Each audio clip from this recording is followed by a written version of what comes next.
The biggest fall that I had to take in my life, as you probably know, when I got separated from my first husband and eventually we got divorced, that will have to be the biggest metaphor of falling and eventually rising. Kasi yung time talaga nun, Tia, natagpuan ko sarili ko, wala akong purpose sa buhay eh.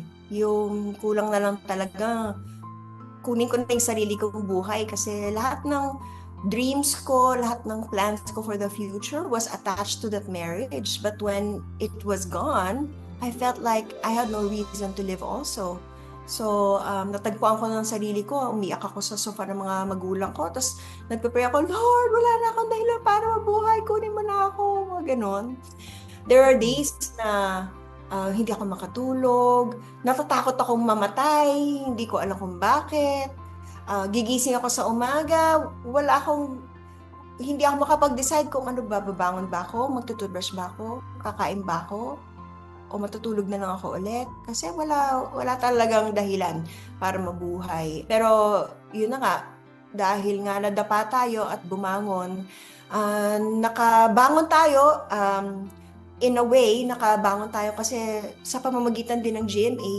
Kasi the next day, after I woke up from that sofa, sabi ko, oh, hindi pa ako kinuha ni Lord. Siguro may dahilan. And then that same day, tumawag sa akin ng GMA. Inoferan nila ako para mag-host ng Pinoy Meets World. So kahit papano, kahit hindi ako sinusuportahan ng ex-husband ko that time, I was able to support myself by working with GMA.